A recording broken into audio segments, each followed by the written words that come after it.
உடல் பருமன் கொண்டவர்கள் எண்ணிக்கை அதிகமாகி வருவதாக சிபிஎஸ்இ கவலை தெரிவித்துள்ளது.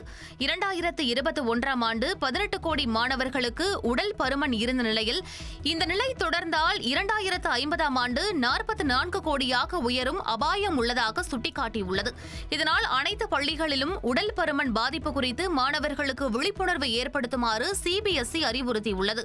உணவகம், விளையாட்டு திடல் உட்பட பள்ளி வளாகங்களில் பல்வேறு இடங்களில் உடல் பருமன் தொடர்பான விழிப்புணர்வு பதாகைகளை வைக்குமாறு சிபிஎஸ்இ கேட்டுக் கொண்டுள்ளது.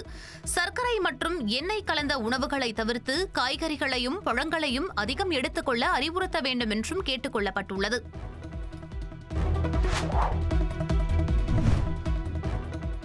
ஜம்மு காஷ்மீர் யூனியன் பிரதேசத்திற்கு முழு மாநில அந்தஸ்து வழங்குவதற்கான சட்டத்தை கொண்டுவர வேண்டும் என்று காங்கிரஸ் தேசிய தலைவர் மல்லிகார்ஜுன கார்கே மற்றும் எதிர்க்கட்சித் தலைவர் ராகுல் காந்தி ஆகியோர் பிரதமர் மோடிக்கு கடிதம் எழுதியுள்ளனர்.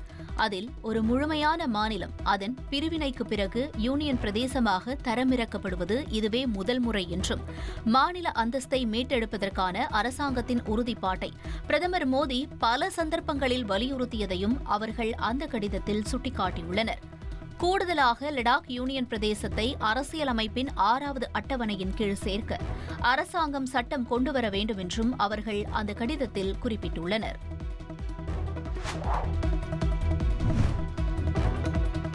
சர்வதேச விண்வெளி நிலையத்திலிருந்து வெற்றிகரமாக பூமிக்கு திரும்பிய விண்வெளி நாயகன் சுபான்ஷு சுக்லாவை பாராட்டி பிரதமர் மோடி தலைமையில் நடைபெற்ற மத்திய அமைச்சரவைக் கூட்டத்தில் தீர்மானம் இயற்றப்பட்டுள்ளது.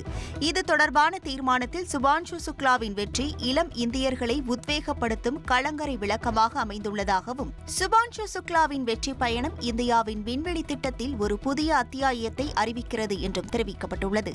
எதிர்கால விண்வெளி திட்டம் தொடர்பான பொன்னான பார்வையை சுபான்ஷு சுக்லாவின் வெற்றி பயணம் அளிக்கிறது என்றும், மேலும் இந்தியாவின் எதிர்கால விண்வெளி பயணங்களுக்கு முக்கியமான தகவல்களை வழங்கும் என்றும் பாராட்டி தீர்மானம் நிறைவேற்றப்பட்டுள்ளது.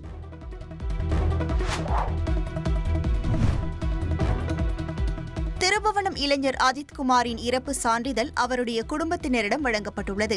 அந்த சான்றிதழுக்கும் போலீசாரின் முதல் தகவல் அறிக்கைக்கும் இடையே பல்வேறு முரண்கள் இருப்பது தெரியவந்துள்ளது. காவல் நிலைய விசாரணையில் உயிரிழந்த அஜித்குமாரின் மரணம் தொடர்பான சான்றிதழ் கிடைக்காததால் அவரது குடும்பத்தினர் கடும் சிரமத்துக்கு ஆளாகியிருந்தனர். மதுரை அரசு ராஜாஜி மருத்துவமனை நிர்வாகத்தை அவர்கள் அணுகிய போது அனைத்து ஆவணங்களையும் திருபுவனம் காவல் நிலையம் வசம் ஒப்படைத்து விட்டதாக தெரிவித்தனர். சிவகங்கை மற்றும் மதுரை மாவட்ட ஆட்சியரிடம் அஜித்குமாரின் குடும்பத்தினர் மனு அளித்ததை அடுத்து இறப்பு சான்றிதழை சம்பந்தப்பட்ட அதிகாரிகள் அளித்துள்ளனர். இறப்பு சான்றிதழில் அஜித்குமார் திருபுவனம் அரசு மருத்துவமனையில் இறந்தார் என்று குறிப்பிடப்பட்டுள்ள நிலையில், இதற்கு முன்பு காவல் ஆய்வாளர் ரமேஷ்குமார் பதிவு செய்த முதல் தகவல் அறிக்கையில் அஜித்குமார் மதுரை ராஜாஜி மருத்துவமனையில் இரவு 11:15 மணிக்கு இறந்தார் என்று தெரிவிக்கப்பட்டுள்ளது. இதன் மூலம் காவல்துறை உண்மைக்கு மாறான முதல் தகவல் அறிக்கையை பதிவு செய்திருப்பது தெரியவந்துள்ளது.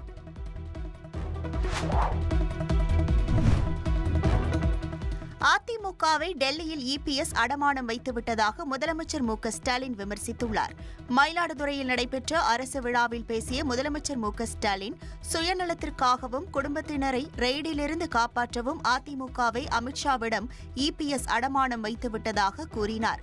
பாஜக கூட்டணியால் தான் தோற்றோம் என கூறிய இபிஎஸ் தற்போது பாஜகவுடனேயே கூட்டணி வைத்திருப்பதாகவும் முதலமைச்சர் மு.க.ஸ்டாலின் தெரிவித்தார்.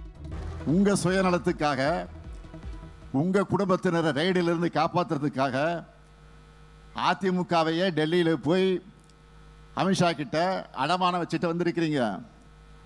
3 காரு 4 காருன்னு மாதிரி அமித்ஷா வீட்டு கதை தட்டின கதையை பற்றி தம்பி உதயநிதி தான் முதல்ல எடுத்து பேசினார். பாஜக கூட்டணியால் தான் 2021 சட்டமன்ற தேர்தலில் நாங்கள் தோற்று போனோம்னு நீங்களும் சொன்னீங்க. உங்கள் கட்சிக்காரங்களை வெளிப்படையாக சொன்ன பிறகும் அதே கட்சியோடு கூட்டணி வச்சிருக்கிறீங்களா? அதுக்கு பேர் தான் குடும்ப பாசமா? உங்கள் குடும்பத்தை காப்பாற்ற கோடிக்கணக்கான தொண்டர்களை கொண்டிருக்கக்கூடிய இந்த கட்சியை டெல்லியோட சதுரங்க வேட்டையில் சிக்கி அடமானம் வச்சுட்டீங்க. உங்கள் சொந்த கட்சிக்காரங்களை நம்பாத நிலையில் தமிழ்நாட்டு மக்கள் நம்பி ஏமாற தயாராக இல்லை.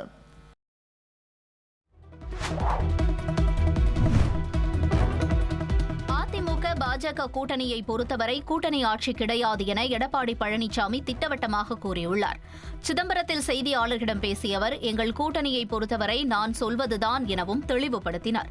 தமிழகத்தில் கூட்டணி ஆட்சி அமையும் என அமித்ஷா தொடர்ந்து கூறி வரும் நிலையில் எடப்பாடி பழனிசாமி இந்த விளக்கத்தை அளித்துள்ளார்.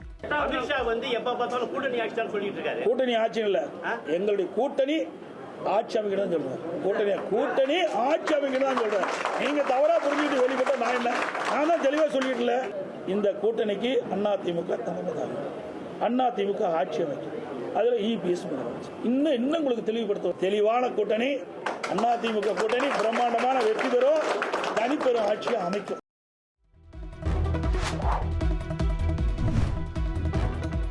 இரண்டாயிரத்து 26 தேர்தலில் தமிழகத்தில் மும்முனை போட்டியா என்பது குறித்து நாம் தமிழர் கட்சியின் தலைமை ஒருங்கிணைப்பாளர் சீமான் பதிலளித்துள்ளார்.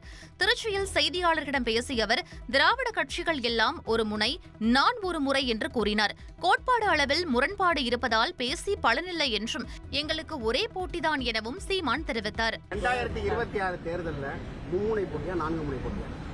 ஒரே முனை போட்டி தான். அவங்க 3 பேர் ஒரு பக்கம், அவங்க சூலாயுதம், நான் வேலாயுதம். இதில் அவர்களுக்கும் எனக்கும் பல ஆயிரம் கிலோமீட்டர் தொலைவு இருக்குது. அதில் போட்டு நீங்கள் இது பண்ணிக்கூடாது.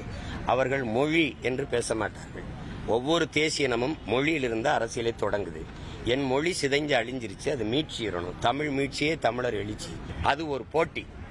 அவர்களுக்கு திராவிட அரசியல். தம்பியே திராவிடம் கண்ணுன்னு தப்பல. திராவிடம் தமிழ் தேசியம், அவர் திராவிட கொள்கையில் இருக்கிறார். பெரியாரை வழிகாட்டின்னு ஏற்றுட்டார். அவங்களுக்கு எங்களுக்கும் கோட்பாட்டு அளவில் ரொம்ப தூரம் இருக்குது. அதனால அதை போய் பேசி பயன் இல்லை. ஒரே போட்டி தான் எங்களுக்கு.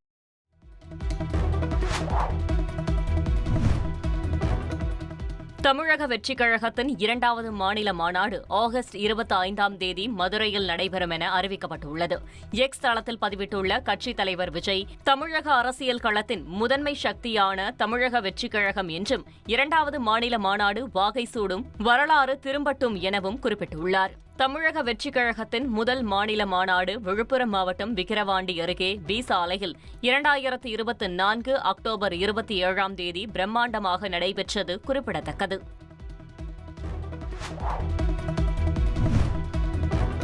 தமிழக வாழ்வுரிமை கட்சி தலைவரும் பண்ருட்டி சட்டமன்ற உறுப்பினருமான வேல்முருகன் மீது தேவையான நடவடிக்கைகளை மேற்கொள்ள தமிழக டிஜிபிக்கு மாநில தலைமை தேர்தல் அதிகாரி உத்தரவிட்டுள்ளார்.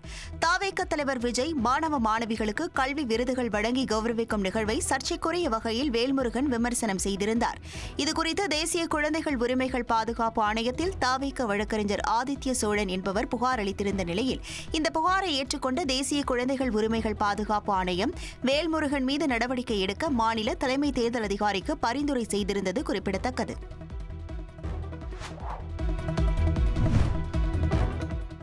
ஐசிசி டெஸ்ட் பவுலர்கள் தரவரிசை பட்டியலில் இந்திய அணியின் நட்சத்திர பவுலர் ஜஸ்பிரீத் பும்ரா முதலிடத்தில் நீடிக்கிறார். 901 புள்ளிகளுடன் பும்ரா முதலிடத்தை தக்க வைத்துள்ளார். தென்னாப்பிரிக்க வேகப்பந்து வீச்சாளர் ரபடா 2வது இடத்திலும், ஆஸ்திரேலிய கேப்டன் கமின்ஸ் 3வது இடத்திலும் உள்ளனர். டெஸ்ட் ஆல்ரவுண்டர்கள் பட்டியலில் இந்திய அணியின் ஆல்ரவுண்டர் ஜடேஜா 409 புள்ளிகளுடன் முதலிடத்தில் தொடர்கிறார். பேட்டர்கள் தரவரிசை பட்டியலில் இங்கிலாந்து வீரர் ஜோ ரூட் முதலிடத்திற்கு முன்னேறியுள்ளார்.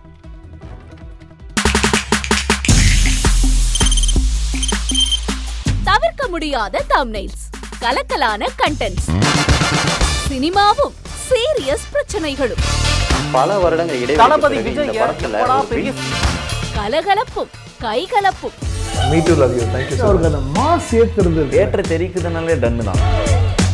பிரேக்கே இல்லாமல் பிரேக்கிங் நியூஸ் சொல்லும் தந்தி டிவி ஆப்.